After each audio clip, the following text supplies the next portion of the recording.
We began a Tuesday edition of the Bruce Hooley Show with my continual amazement at why anyone would want to be a law enforcement officer in Central Ohio.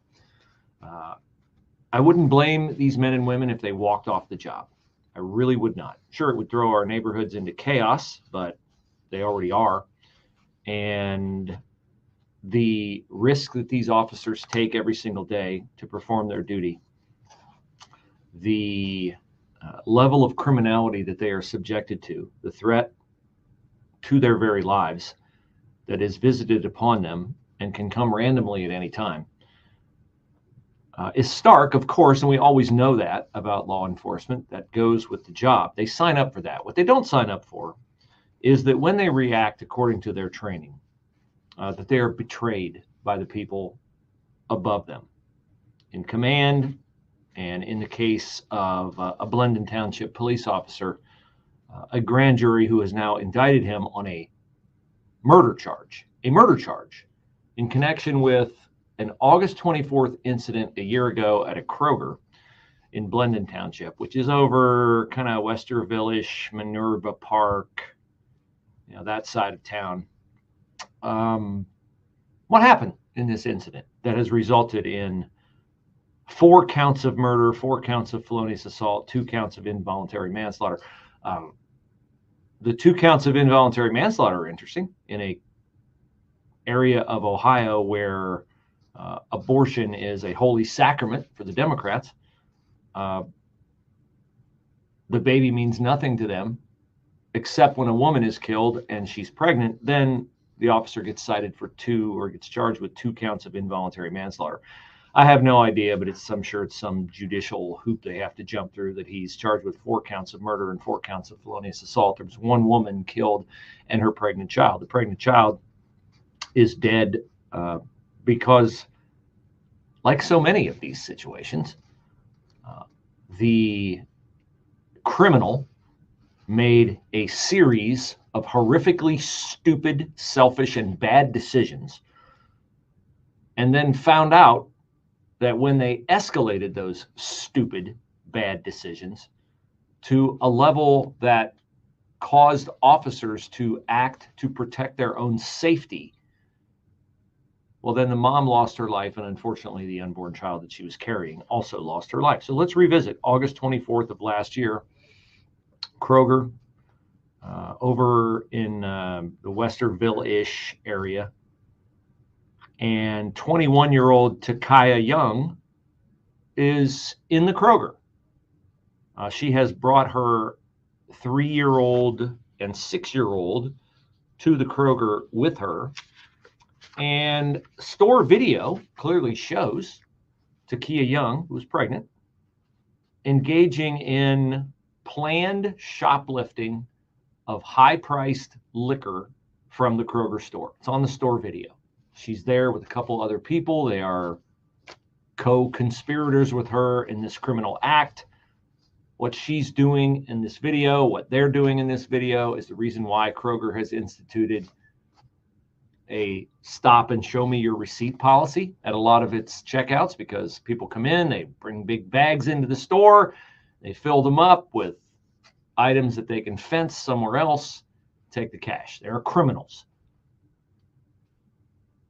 Takaya Young thought she got away with it. Nobody stopped her. The policy wasn't in place. She goes out to her car. She gets in. And I forget if it was somebody in the store or a store worker who called Blendon Township Police and said, hey, there are people here and they're stealing. And so officers, 2 of them, stopped Takaya Young as she got in her car right outside the Kroger.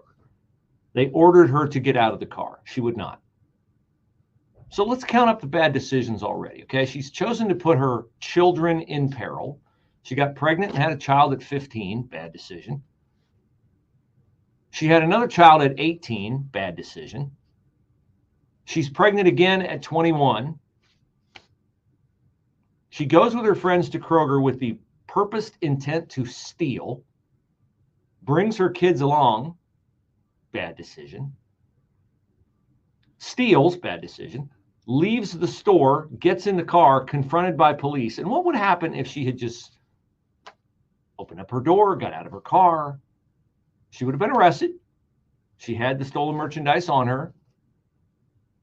She would be alive today, and she would have a third child. But instead, Takia Young decided that it would be a great idea for her, with an officer standing directly in front of her car, to try to run him over and flee the scene. And the officer wasn't having it. Now, you can find his name out there. You will not hear his name here because he's innocent and he did absolutely nothing wrong. And anything I can do to shield his name from public ridicule, I will do it, because he acted according to his training and he did nothing wrong. Nothing. She earned her fate with a series of stupid decisions that put herself, her unborn child, and her 2 existing children in great peril. But a grand jury has indicted the officer, which is ridiculous, which is why I say I wouldn't blame any officer in this city, in this state, or given the current political administration in power in Washington, D.C., in this country. I wouldn't blame any of them for walking off the job, because it just isn't worth it. Here's the bargain. You get to take your life in your hands every single day. And then when you react according to your training and preserve your personal safety, we will bring the full force of the law down on you. We won't bring it down on the people who are breaking the law, the people who have committed crimes, the people who organize and plan and execute these kinds of thefts, these kinds of civil unrest and disobedience. You can riot, you can burn buildings, that's mostly peaceful. You can steal, you can plan to steal, you can bring your kids, you can put them in the car, you can try to flee, arrest. That's all fine and dandy, but just let a police officer respond, and then, wow, watch out. Watch how the charges pile up like a slot machine. Bling, bling, bling, bling, bling. What else can we charge him with?